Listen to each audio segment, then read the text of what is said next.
Oui, nous saluons l'Assemblée de Dieu, l'Assemblée des saints, les chers ministres, collègues, mes pères, mes aînés, mes frères, des disciples, les chrétiens, mamans, frères et sœurs. Soyez encore bénis ce soir au nom de Jésus-Christ de Nazareth.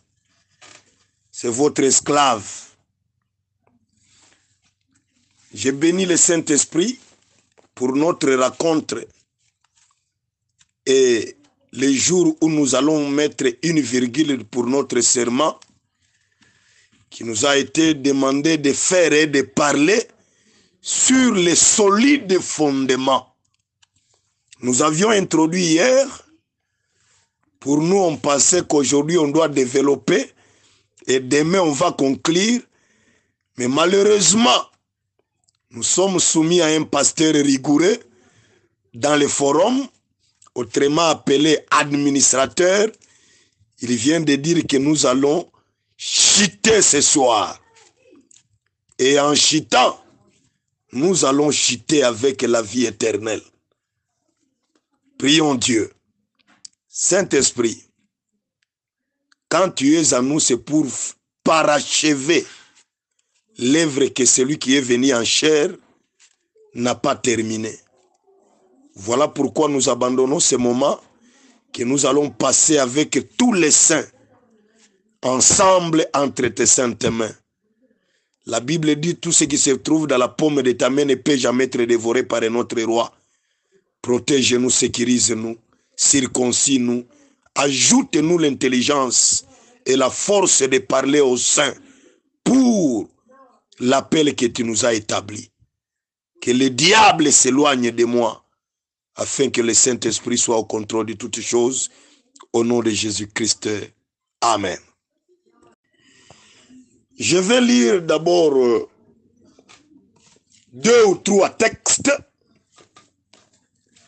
dans les saints livres de Dieu, la Sainte Bible.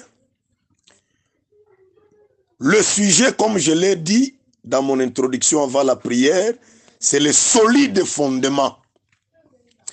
Je vais prendre un texte dans le livre des Rois, chapitre 7 et 10e verset. Je travaille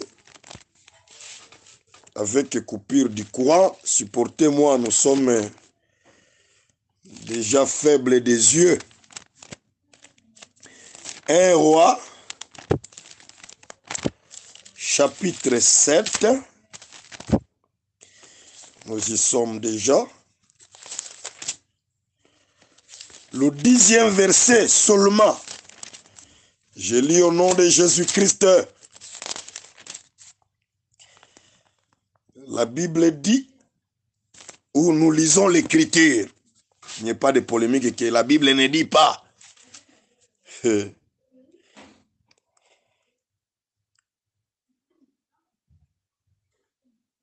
1 Roi 7, 10. Le fondement était en pierre magnifique.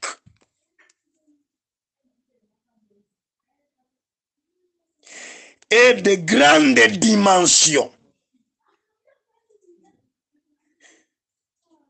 En pierre de 10 coudées et en pierre de 8 coudées. Au-dessus, il y avait encore de magnifiques pierres taillées d'après des mesures et du bois de cèdre. Je prends encore le livre d'Exode 20 et 25.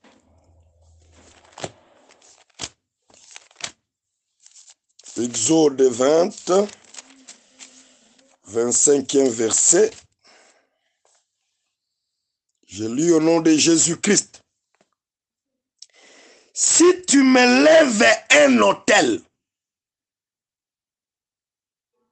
de pierre, tu ne le bâtiras point en pierre taillée. Car en passant ton ciseau sur la pierre, tu la profanerais.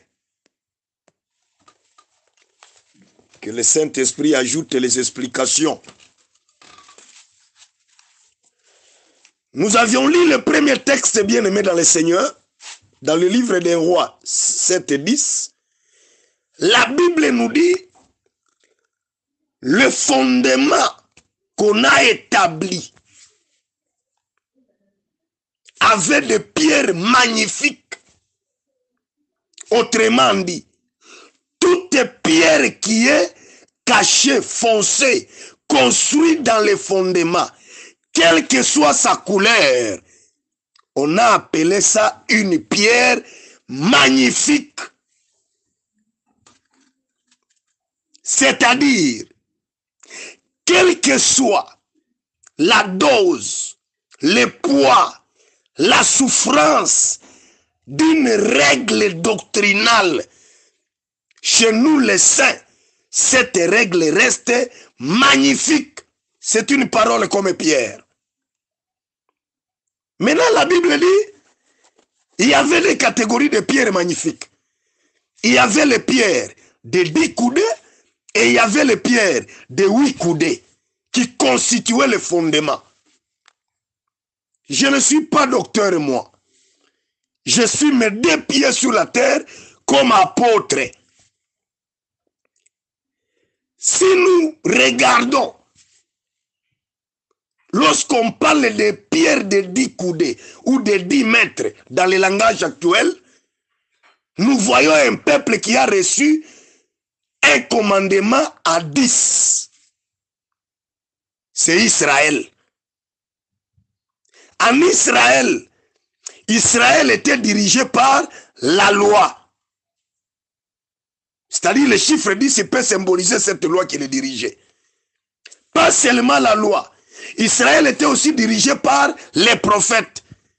C'est-à-dire le chiffre 10 peut symboliser aussi les prophètes de l'ancienne alliance. Ah, j'ai raison de le dire. Parce que dans Éphésiens 2:20, la Bible déclare, nous sommes construits, nous sommes bâtis sur les fondements des apôtres et des prophètes. Même si ces prophètes sont les prophètes de Jésus-Christ, mais il y a aussi les prophètes dans l'état mosaïque. Les pierres de 10 coudées peuvent aussi symboliser les prophètes qui ont travaillé en Israël.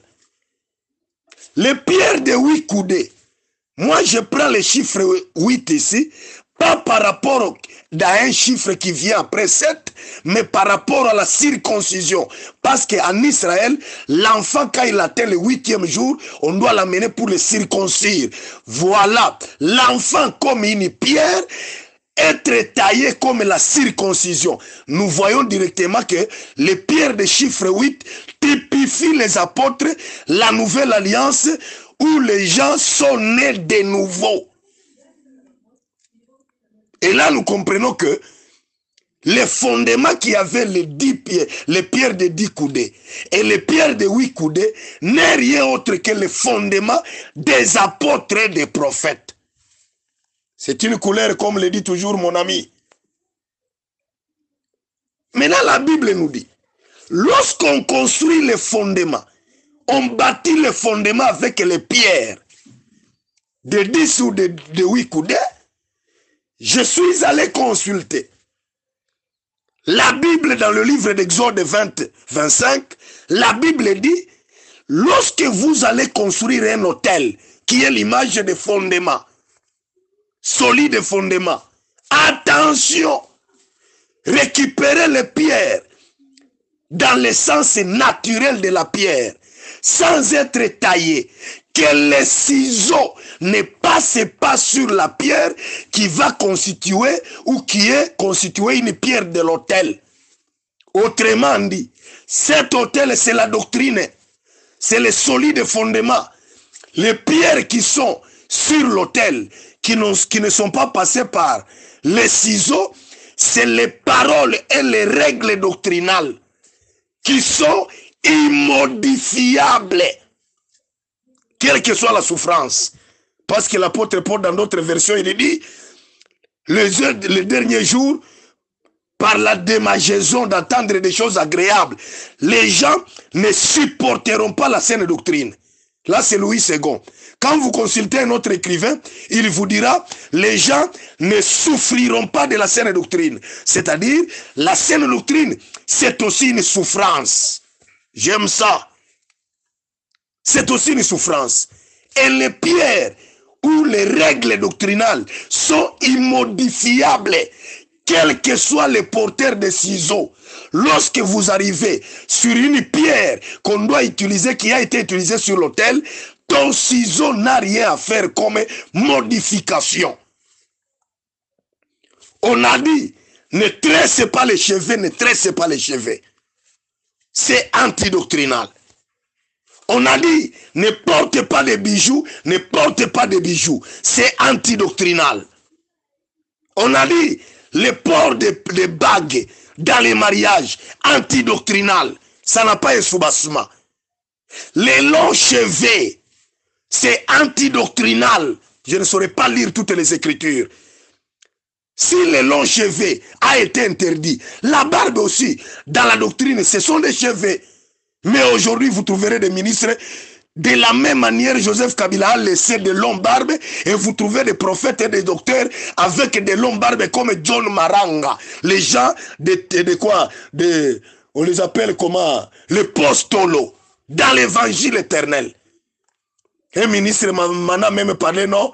Le frère n'a pas de longs cheveux, mais il a beaucoup de cheveux. Chez nous en Afrique, excusez-moi de citer le continent, chez nous en Afrique, quiconque a beaucoup de cheveux, ces cheveux-là sont des gens lents. C'est antidoctrinal. Ne taillez pas la pierre de l'autel, chers ministres, chers frères et sœurs. La masturbation, c'est antidoctrinal. Un péché.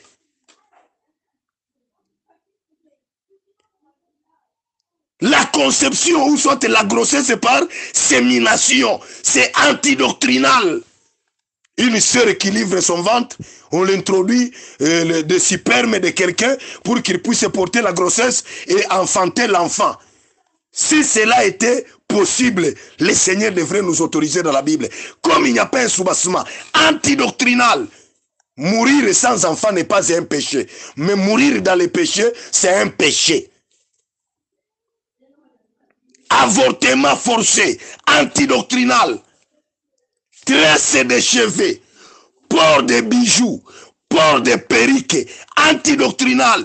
Port de pantalons, antidoctrinal. J'ai entendu mon docteur qui m'a posé le problème que non, si le docteur Enoch peut autoriser à l'apôtre Jean-Paul de nous parler aussi sur le port des pantalons, selon sa compréhension. Bien-aimé, dans la Bible, il n'y a pas le nom de veste. Dans la Bible, il n'y a pas le nom de pantalon, homme ou femme. Le pantalon est interdit chez la femme parce que l'apôtre Paul nous a dit qu'il puisse s'habiller d'une manière décente, avec modestie et pudeur. Moi, je souligne le mot pudeur. Lorsque nos sœurs ou une sœur porte un pantalon et que ce derrière se dessine dans les pantalons, ce manque de la pudeur, ça devient un péché. C'est antidoctrinal. Il doit porter un habillement décent qui doit garder, cacher son corps pour qu'il ne puisse pas être le sujet de scandale. Un pantalon, c'est un habillement antidoctrinal parce que c'est un habillement sans pudeur. Si je prends l'Assemblée nationale de la RDC, un exemple pour les gens, les enfants de l'école de dimanche, pour ceux qui en organisent, ils ont dit, avec pantalon, personne, aucun honorable ne peut pas entrer ici avec pantalon, une femme. Maintenant, nous sommes plus que les honorables de l'Assemblée provinciale ou nationale. Parce que la Bible nous a dit, celui qui mettra ma parole en pratique, le Père l'honorera. Nous sommes les honorables, chers ministres. Et un honorable, dans la manière des hommes, doit savoir s'habiller. Là, pas seulement pour les sœurs, même pour les ministres. Un ministre qui laisse des boutons ouverts, toute la poitrine dehors, les poils de la poitrine se laissent voir. C'est l'impolitesse dans l'évangile. C'est manque de la pudeur. quoi mon souci? Quel est mon souci dans toutes mes interventions et dans mon intervention d'aujourd'hui? Je vais lire Philippiens 1, 15 et 17. Oh, que Dieu nous aide. Philippiens 1, 15 et 17, je lis au nom de Jésus-Christ. Quelques-uns, il est vrai, prêchent Christ par envie et par l'esprit de dispute, mais d'autres le prêchent avec la disposition bienveillante. Ceux-ci, c'est-à-dire ceux qui prêchent avec la disposition bienveillante, agissent par amour, sachant que je suis établi pour la défense de l'évangile. Ah, je bénis Dieu pour ça. Sachant que j'ai été établi apôtre, moi Jean-Paul, pas pour défendre un homme, pas pour défendre un peuple quelconque, pas pour défendre un père quelconque, mais ma défense, c'est envers l'évangile. Tandis que ceux-là qui prêchent par dispute, animés d'un esprit de dispute, annoncent Christ dans des intentions qui ne sont pas pures et avec la pensée de susciter quelques afflictions dans mes liens. Frère, tel que moi je suis établi, je suis dans les liens et les chaînes qui me nouent. J'ai été esclave des péchés. Le Saint-Esprit m'a délivré. Aujourd'hui, je suis devenu esclave de la saine doctrine. Ne pas appliquer la saine doctrine. Vous dérangez mes liens. Ne pas respecter les normes doctrinales, c'est déranger mes chaînes. Et je n'accepterai jamais. Les pierres de l'autel sont immodifiables. Les règles doctrinales sont immodifiables. Bien-aimés dans le Seigneur. Pourquoi modifier? Pour quel avantage? Nous sommes les défenseurs de l'évangile et non les défenseurs d'une personne. Je vais y arriver. Je vais lire Deutéronome 27, 5 et 8. Je lis Deutéronome 27, 5 et 8. Je suis déjà arrivé. La Bible dit, où l'Écriture parle, là tu bâtiras un autel à l'Éternel ton Dieu, un autel de pierre, sur lequel tu ne porteras point les fers. C'est-à-dire, même quand tu retires la pierre pour venir construire l'autel, tu vas la retirer avec les mains, pas avec les fers. Pourquoi? Le fer étant un instrument méchant, risque d'abîmer une forme de la pierre de l'autel.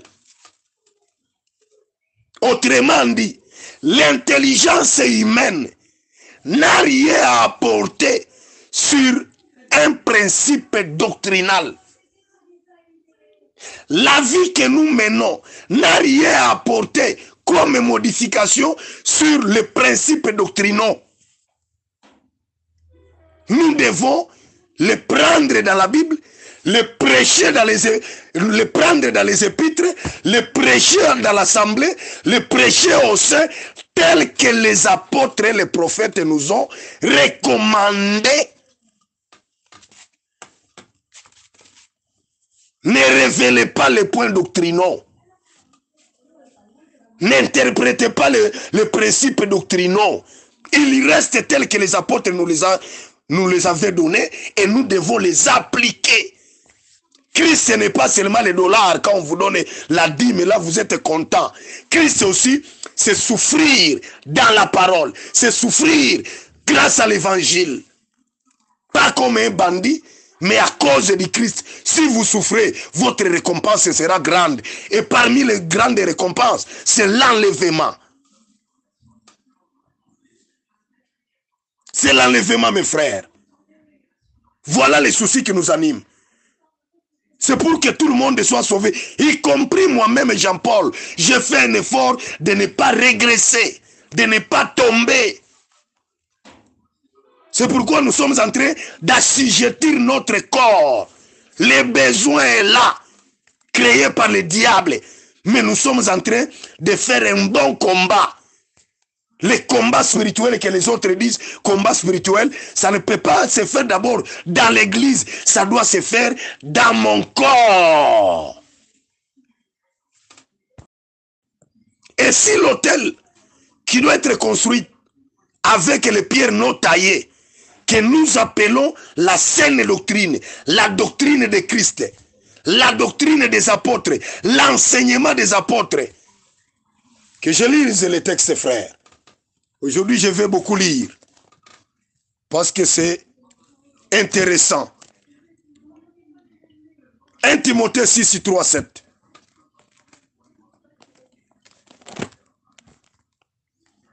« 1 Timothée 6. 1 Timothée chapitre 6, 3, 7. Je lis au nom de Jésus-Christ.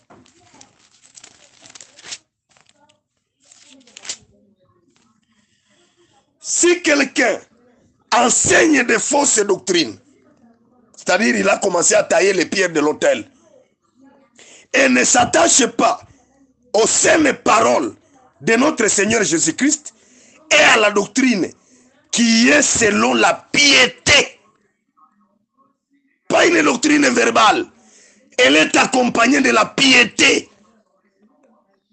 Il en est gonflé d'orgueil. Il ne sait rien. Il a la maladie de questions oiseuses et de disputes des mots. D'où naissent l'envie, les querelles, les calomnies, les mauvais soupçons, les vaines discussions d'hommes corrompus d'entendement, privés de la vérité, croyant que la piété est une source de gain. Aïe, aïe, aïe. Les solides fondements. Si quelqu'un prêche de fausses doctrines, il ne sait rien. C'est querelleur. Il n'a pas la vérité. Il a la maladie des questions oiseuses. Il risque de changer la piété à une source d'argent, de biens, à une source de bénéfices. Ah, ça me fait mal, très chers frères et sœurs, bien-aimés dans le Seigneur. Quand nous regardons comment cette doctrine a valorisé les gens dans le monde entier et commencé à la saboter aujourd'hui, commencer à l'interpréter autrement aujourd'hui, commencer à l'associer avec l'huile étrangère. Jésus pleure à cause de Jérusalem. Bien-aimé dans le Seigneur, je vais parler. Tite dit dans Tite 2, 1, 2, je vais lire. Tite 2, 1, 2, je lis au nom de Jésus-Christ. Pour toi, dis les choses qui concernent, qui sont conformes, excusez, à la saine doctrine. Dis que les vieillards doivent être sobres, honnêtes, modérés, saints dans la foi, dans l'amour, dans la patience. Dans les fondements solides, on doit être saint dans l'amour, dans la foi, dans la patience. Les ministres de l'évangile éternel aujourd'hui n'aiment pas patienter le temps de Dieu. Chers frères ministres, l'évangile a a un socle ou un soubassement qui est la patience. Même si vous commencez le ministère, ne pensez pas que dans 2 mois, 6 mois, tu seras véhiculé. Dans 2 ans, 1 année, tu auras déjà une parcelle. Souffrez avec l'évangile, le temps de t'honorer viendra. Il n'y a plus de patience. Les gens aiment, ils plantent l'église le matin. Le soir, il a déjà de gros poissons, comme vous les appelez. Quelqu'un qui peut donner $1000 dans un appel de fonds. Quelqu'un qui peut donner 800. Là, il dit, ah, mon ministère paye. Tu as changé la piété à un gain.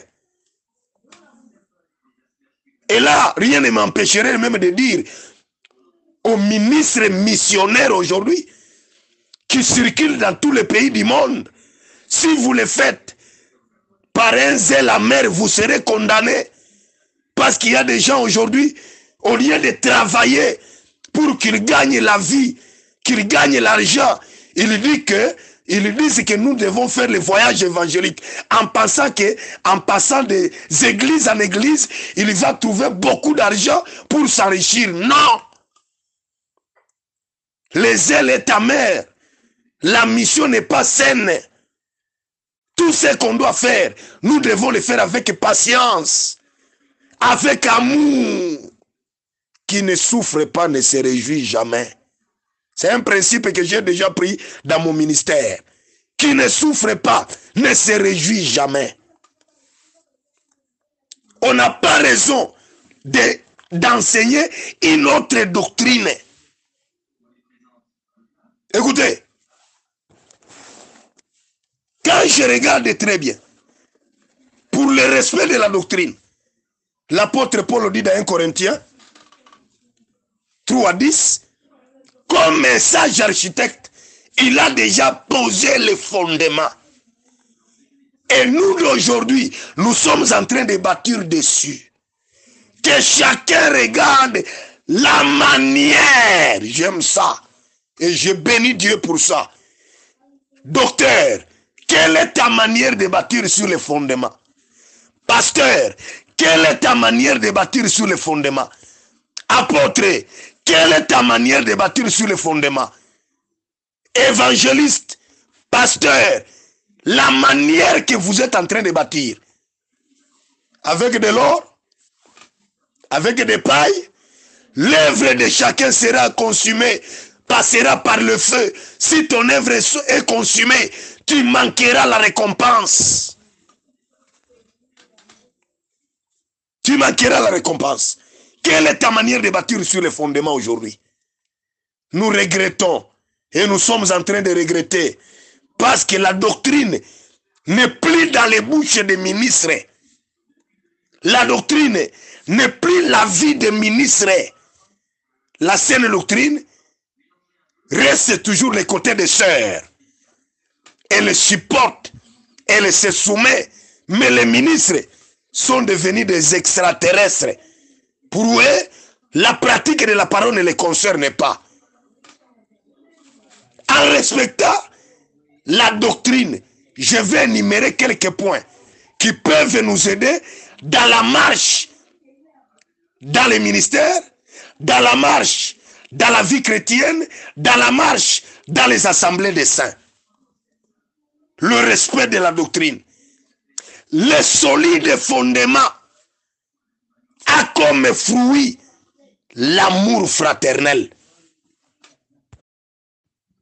Je répète, frère, le solide fondement a comme principe de base, a comme élément fondamental l'amour fraternel.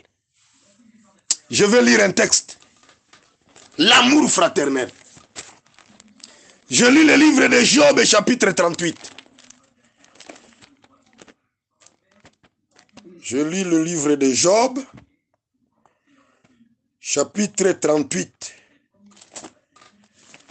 Oh là là là là là là.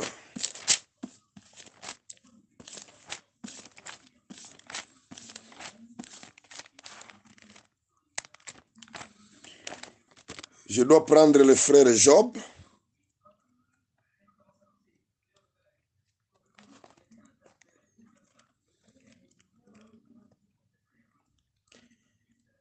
où ce frère?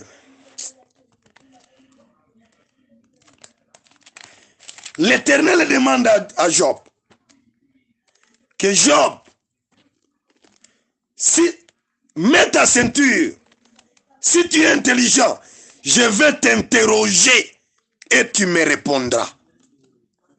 J'aime ça. Je la lis même verbalement, à cause des yeux. Job, Dieu demande à Job, c'est toi qui nous les Pléiades.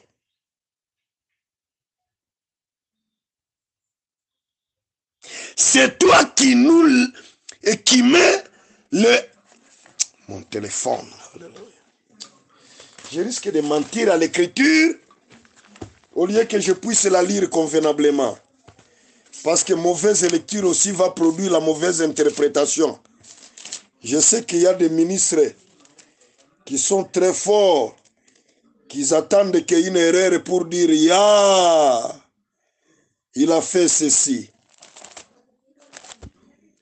Que je lise et tolérez-moi mes frères.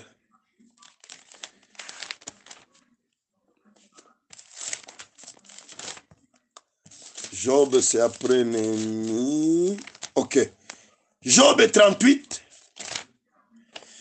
Je le lis au nom de Jésus. L'Éternel répondit à Job du milieu de la tempête et dit,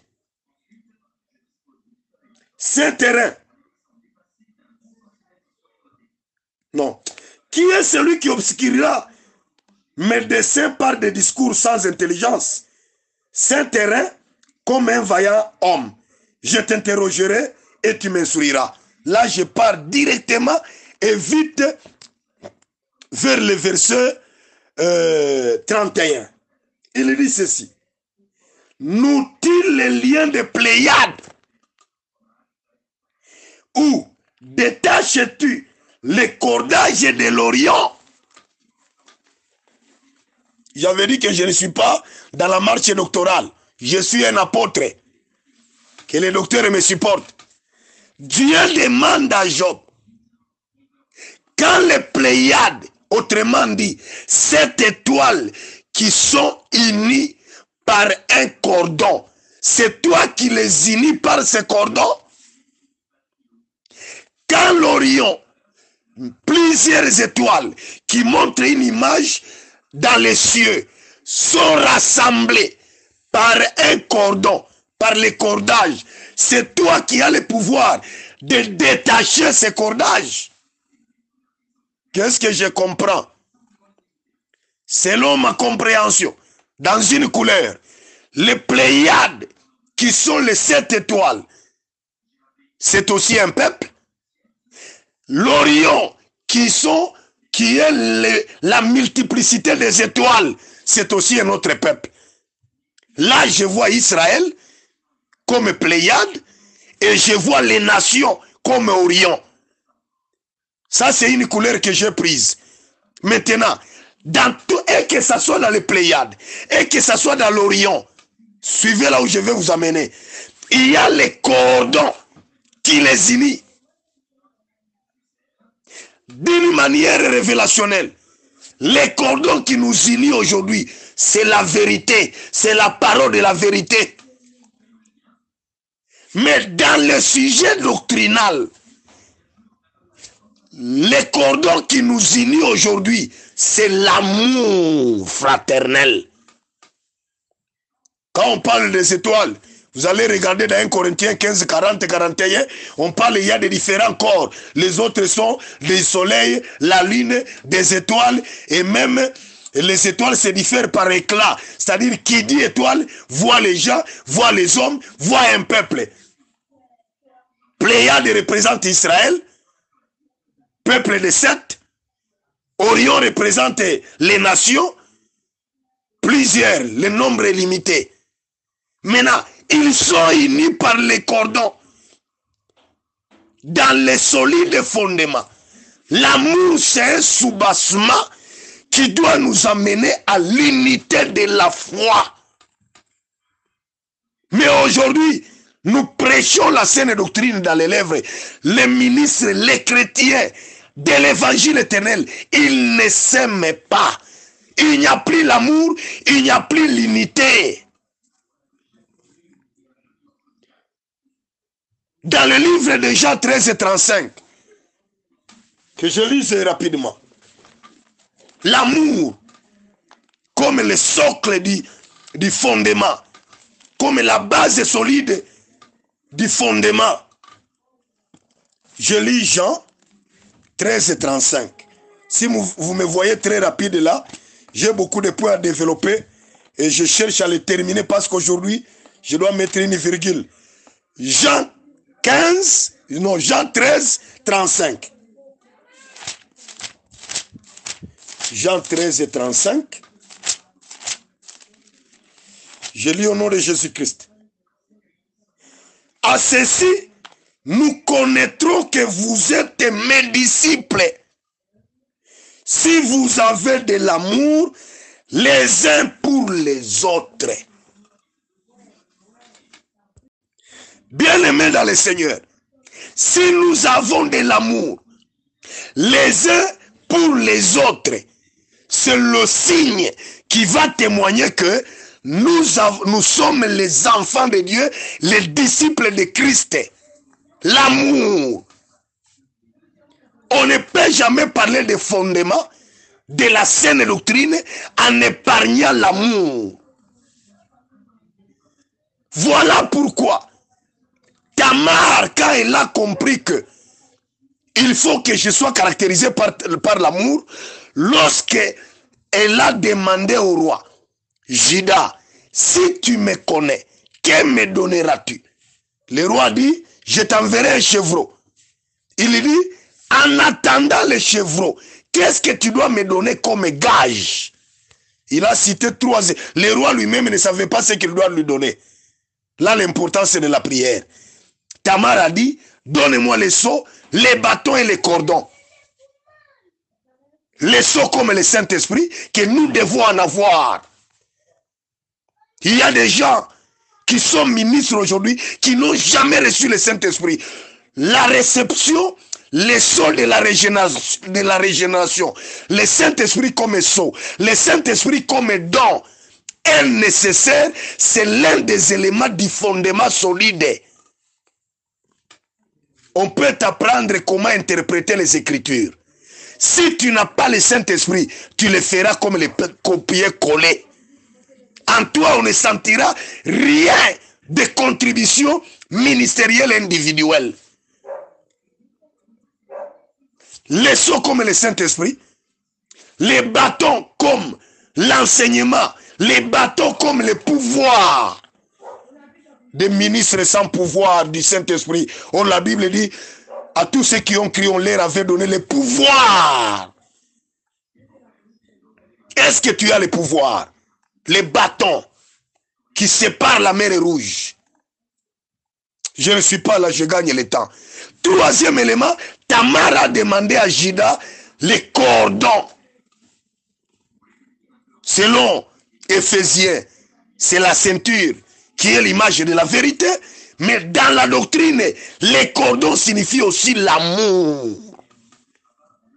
L'église doit être caractérisée par l'amour, mes frères. Si tu as de l'amour envers tes frères, ministres, tu ne peux pas arriver à son assemblée où il dirige, tu crées une division, manque d'amour. Combien d'assemblées de ces ont vécu les divisions à cause des visiteurs ministres établis? Manque d'amour. Vous pensez que vous êtes mieux placé dans cette assemblée que celui que tu as trouvé. Manque d'amour. J'ai un principe chez moi, ici à Lubumbashi. Tu viens avec ton orgueil là de dire, aujourd'hui, je vais vous montrer ce que vous n'avez jamais entendu. Frère, je te chasse à la chair. Parce que les gens là que vous aviez trouvés pleins dans l'assemblée, ce n'est pas ceux qui n'ont pas entendu qui les a amenés. C'est notre enseignement.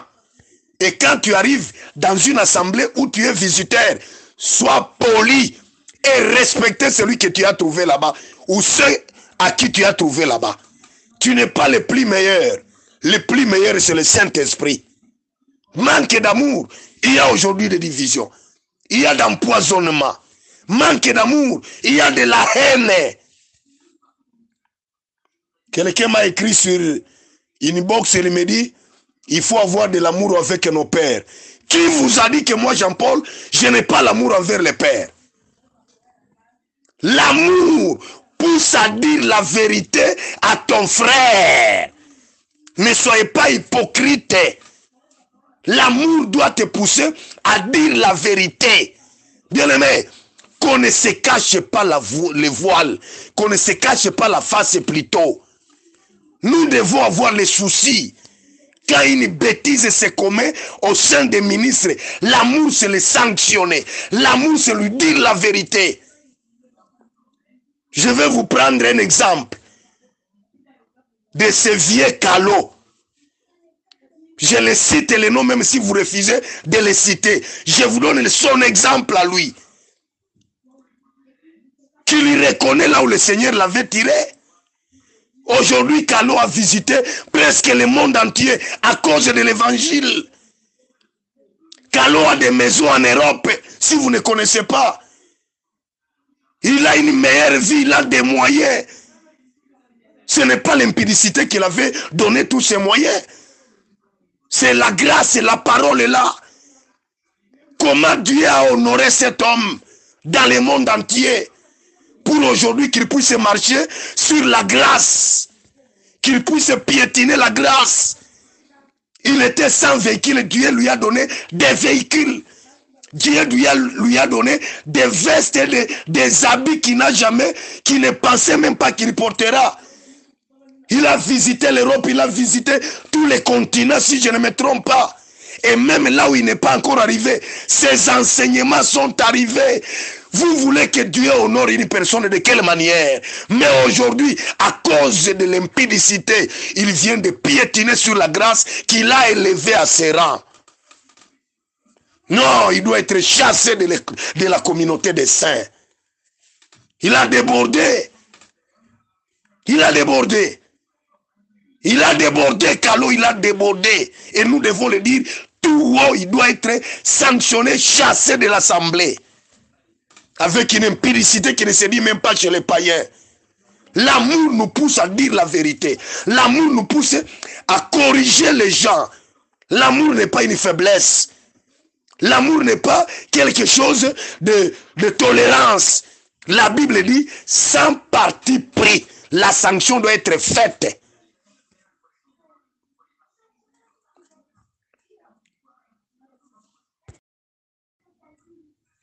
Là où il y a les fondements, les solides fondements, il y a aussi la liberté ministérielle. Je vais parler sur ça. Parce que ça crée des scandales aujourd'hui et de sérieux problèmes. Dans les solides fondements, il y a aussi ce que moi, Jean-Paul, j'appelle la liberté ministérielle. Écoutez-moi, vous les saints ministres.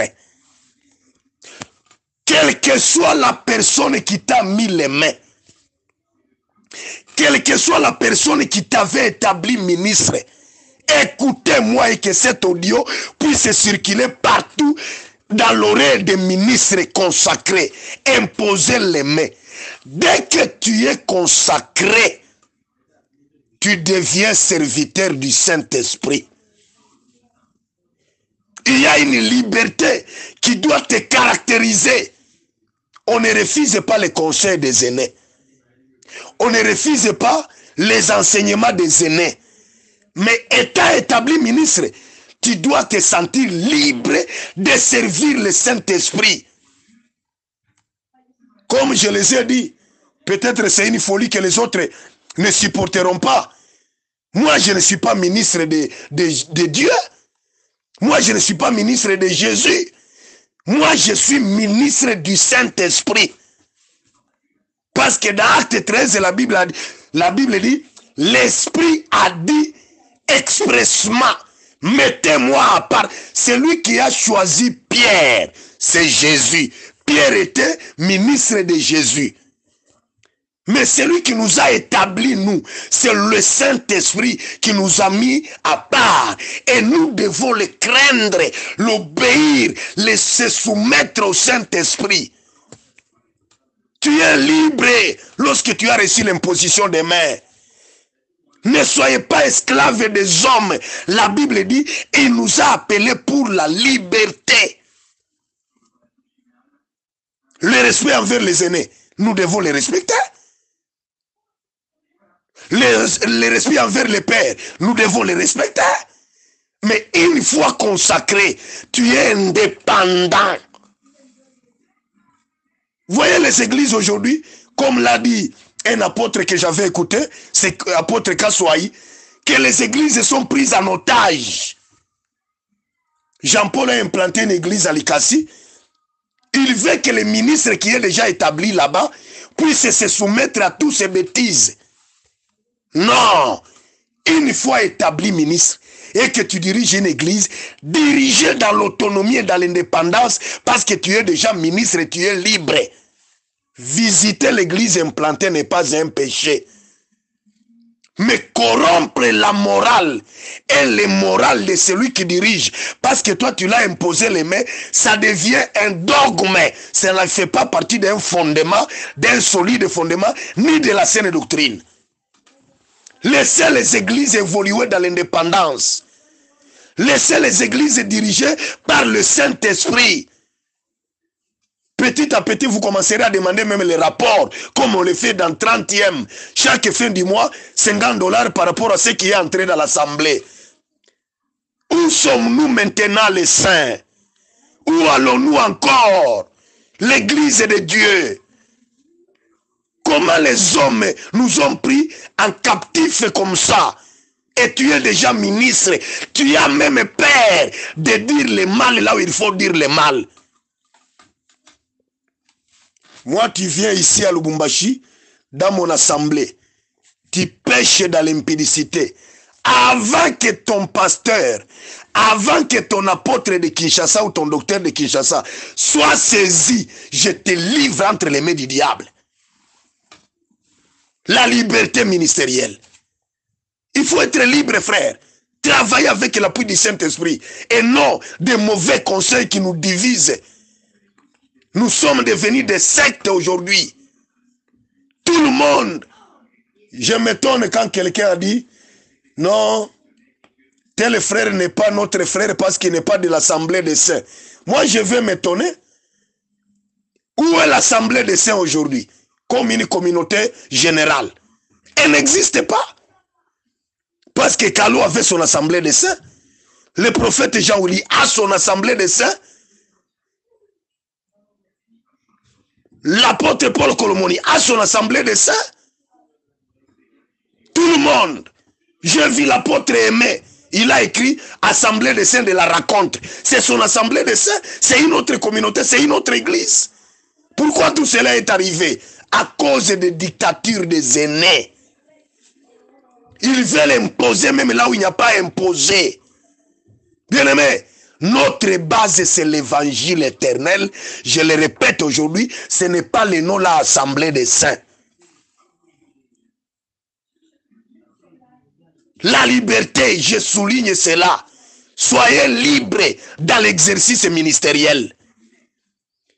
Prêtez l'oreille aussi au Saint-Esprit. Malgré que le conseil des hommes aussi édifie et contribue dans l'évolution ministérielle.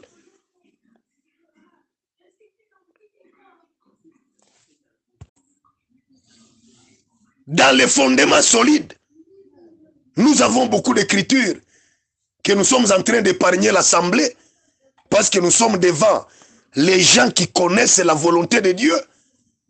Dans les fondements solides, la crainte de Dieu, comme je l'ai dit hier, c'est le soubassement. La crainte de Dieu, elle doit nous caractériser. Je vais lire une écriture. 1 Thessaloniciens 4:3. 1 Thessaloniciens, chapitre 4.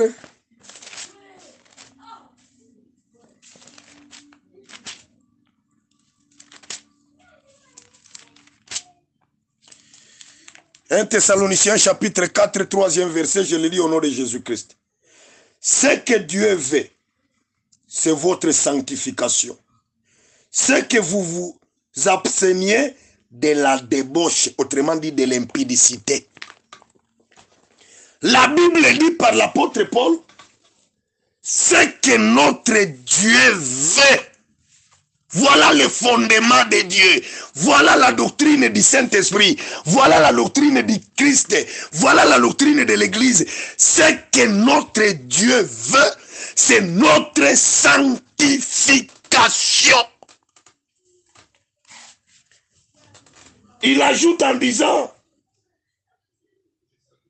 c'est que vous vous absteniez de l'impudicité. On doit s'abstenir de l'impudicité. Le vœu de Dieu comme fondement à nous, c'est la sanctification. Quand je lis la Bible, dans le livre de Galates 5, 16 jusqu'à 21, vous connaissez tout ce qu'on a écrit sur les œuvres de la chair, des hommes charnels. Je vais la lire. Galates 5, 16 et je descends. Oh, ne soyez pas dans des forums en train de citer des gens qui ne sont pas là. Si je cite les gens et que toi tu es son fils, va lui donner cet audio qu'on t'a cité parce que tu as péché dans l'impudicité. On t'a cité parce que tu deviens poète de l'impudicité. Va lui dire. J'avais dit Galates.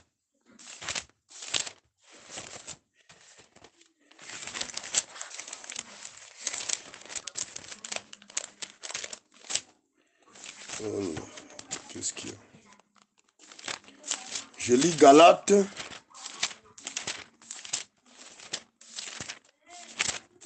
Vous êtes en train d'appuyer des bêtises.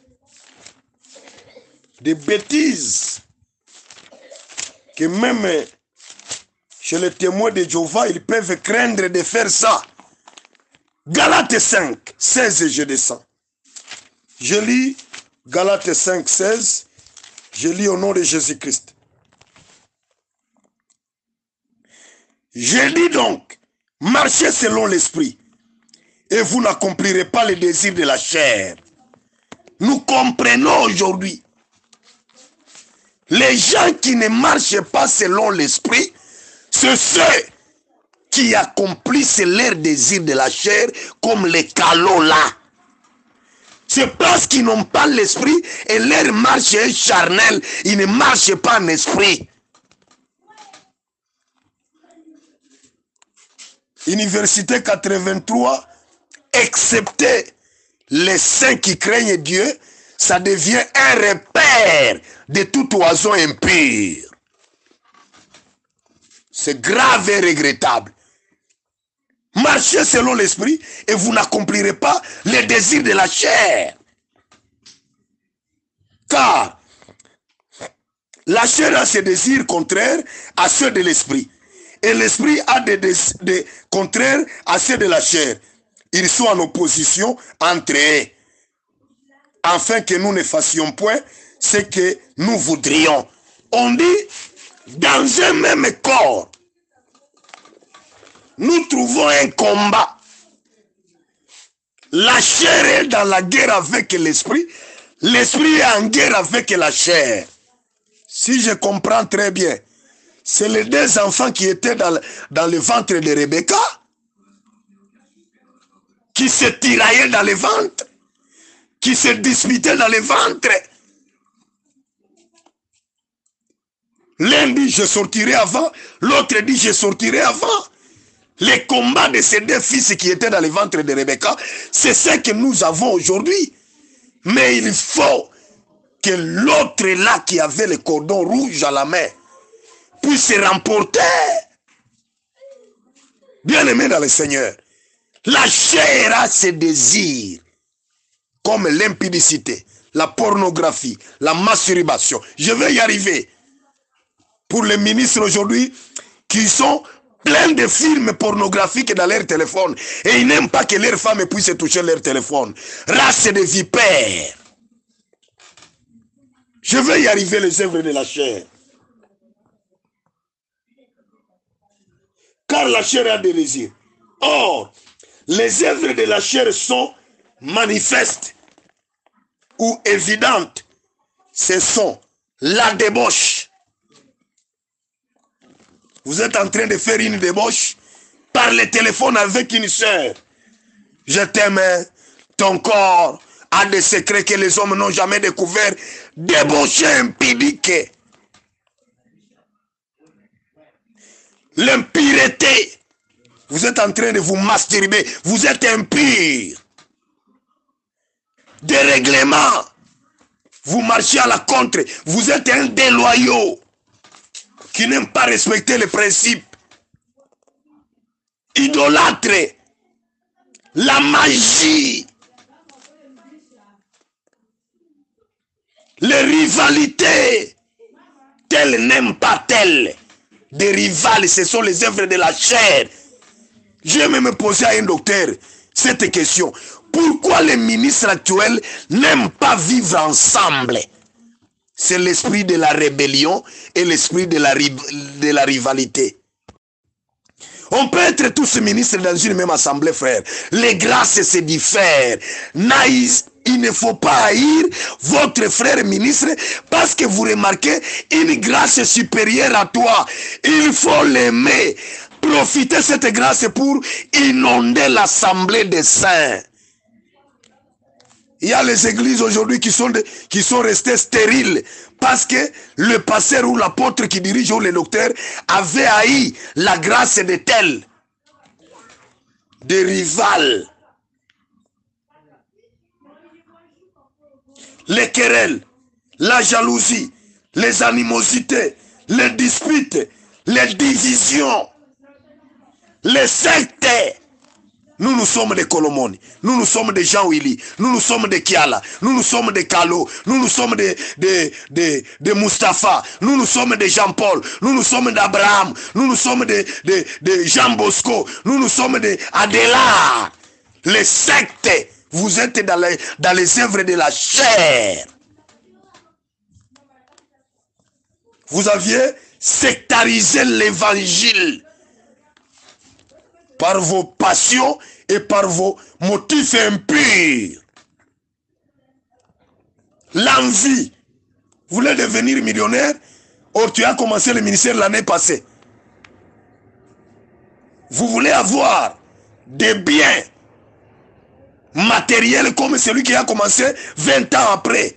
Si le Saint-Esprit le permet. Gloire au Seigneur. Mais il ne faut pas envier les ministres qui tombent dans l'envie aujourd'hui. Ils partent adorer même le diable dans les cimetières, dans la magie, dans l'occultisme, parce que là il y a l'enrichissement rapide. Vous commencez même à télécharger les numéros des féticheurs nigériens qui se trouvent dans les réseaux sociaux à cause de l'envie qu'on me donne un portefeuille magique. Sorcier, l'ivrognerie. Je veux parler sur ce point. Comment un ministre peut autoriser l'alcool dans sa maison? Oh, moi je ne bois pas, mais les visiteurs qui sont venus, c'est ma belle famille, je les ai achetés seulement la bière pour ne pas créer de problèmes. Frère, il faut que même la belle famille arrive à comprendre que tu es un saint. La cigarette n'arrive pas dans cette maison, la simba n'entre pas dans ma maison. Même dans les mariages, Basengi, boisson alcoolique, soyez forts de convaincre, de les déclarer, je suis un saint. Dans mon mariage, je ne donne jamais dans ma dot la boisson alcoolique. Prenez l'argent, c'est fini. Oh non, tu dois nous amener 14 gaziers de la bière prémisse. Et un ministre qui se marie, il transporte la bière prémisse. Oh, frère, c'est un bon moi qui le prend. On a demandé dans la belle famille. Les œuvres de la chair qui est charnelle. Vous connaissez, il y a le temps où on a interdit de manger la viande étouffée en Israël, même pour les étrangers qui demeuraient dans les maisons des enfants d'Israël. Tu es chez moi, tu n'as pas le droit de boire. Tu vas boire quand tu sortiras de ma parcelle. Quand tu rentreras chez toi. Tu es venu me visiter, même si tu es de la famille. Tu n'as pas besoin de prendre le whisky dans ma parcelle. Sinon, je te chasse. L'ivrognerie. Et aujourd'hui, il y a des ministres, au lieu de prendre la bière, ils prennent le whisky, ils les introduisent dans les coca. Vous les trouvez quelque part en train de prendre le coca. Vous pensez que c'est un Coca-Cola. Or, c'est du whisky mélangé au coca. Il est en train de suer. La sueur est partout. Vous pensez que quand il prêche comme ça, c'est l'onction du Saint-Esprit. Ce sont les noix, Diamba, Aïchatia, Ndania Bilato. Il a introduit le chanvre dans les souliers. Et il a prêché avec onction, sous l'art ivrogne. Les excès de table. Vous trouvez un ministre, il perd même contrôle quand il mange. Surtout quand il voit des visiteurs. Frère, les manger c'est quoi? Vous vous énervez même à cause de manger. Ministre de la parole. C'est grave. Et les choses semblables. Il y a des choses semblables que nous devons aussi éviter. Parmi les choses semblables qu'on n'a pas citées là-bas, il y a la pornographie dans les téléphones, dans les réseaux sociaux. Sais-tu que tu es marié avec combien de femmes? Parfois on blague et on joue même avec votre intelligence. Tu vois seulement une dame dans les réseaux sociaux. Je m'appelle Brigitte, je suis au Canada. Je vais favoriser ta sortie de Kinshasa vers Canada à condition que tu m'aimes. Et tu as déjà aimé cette dame dans les réseaux sociaux. Or tu es déjà marié. Impudique. Les choses semblables. Tu cherches même à empoisonner un collègue ministre qui travaille avec toi. Les choses semblables. Tu commences à demander même des chèvres pour consacrer les ministres. Les choses semblables. Si on te donne action de grâce, oui, mais on ne force pas. Ce n'est pas un conditionnement. Ce n'est pas une exigence. Les actions de grâce sont la volonté de celui qui a vu la grâce se manifester envers lui ou dans sa vie. Ce n'est pas un règlement pour dire non. Avant, il faut une enveloppe de $800. Escroc, les choses semblables. Dans chaque ville, tu as une femme. Partout là où tu prêches. Toi, tu n'as jamais été marié. Et quand tu arrives dans cette église, tu as une fiancée. Tu arrives dans cette église, tu as une fiancée. Les choses semblables. Fils du diable, un homme charnel. Il y a des frères qui fument le chicha. Le chicha, c'est la cigarette des Chinois là. Des petites cigarettes là qui troublent même le cerveau de ceux qui les prennent. Vous les trouvez sur un arbre en train de fumer du chanvre. Pour que l'odeur ne puisse pas se propager dans la maison. Serviteurs missionnaires, escrocs, bandits mais armés. Les choses semblables. Pourquoi ces histoires? C'est parce que vous êtes animés par la chair. Et le solide fondement n'est pas manifeste dans vos vies. La doctrine, c'est une souffrance. Nous ne sommes pas venus en Christ seulement pour nous enrichir. Non, nous sommes venus aussi pour souffrir. Et aujourd'hui, les ministres n'aiment pas souffrir. Je lis, avant que je termine, Jean 7, 15 et 18.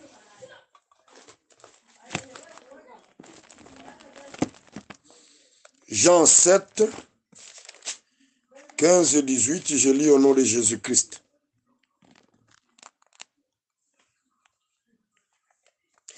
Les Juifs s'étonnaient disant, comment connaîtra-t-il les Écritures, lui qui n'a point étudié?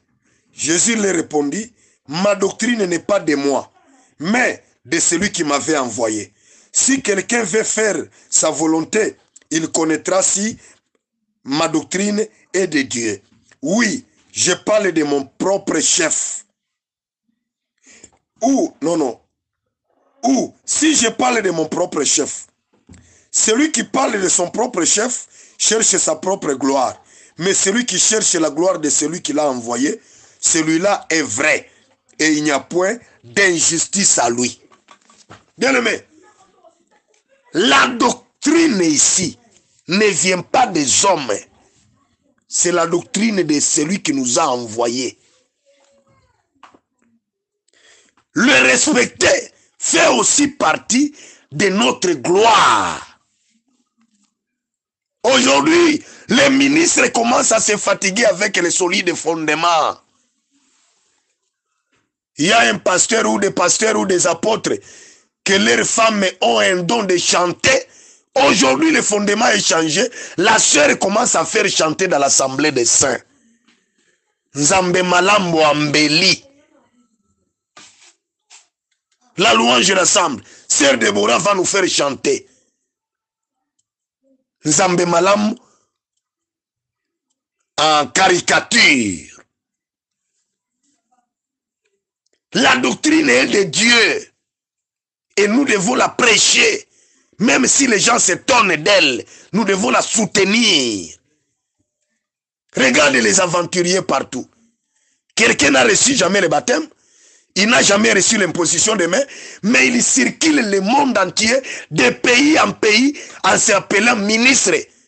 Je suis prophète, je suis apôtre, je suis évangéliste, je suis docteur, je suis pasteur. Non baptisé au nom de Jésus. C'est grave.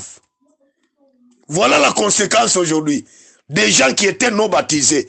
Ils ne craindront jamais Dieu. Parce qu'il n'a pas reçu le baptême. Il n'a pas reçu la main des aînés.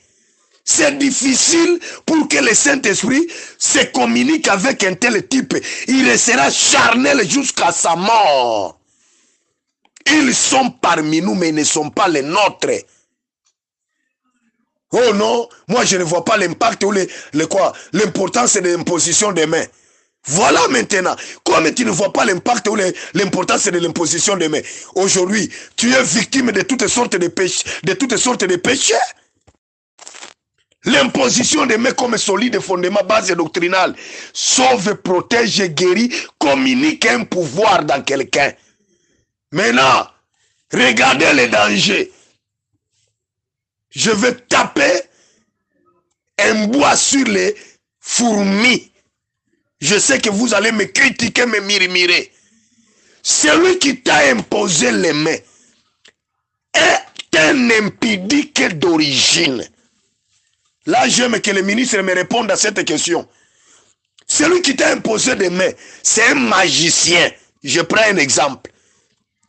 Maintenant, les fils qui ont reçu les mains d'un magicien, sont-ils ministres, oui ou non? Je parle sur les solides fondements, la saine doctrine que nous prétendons prêcher tous.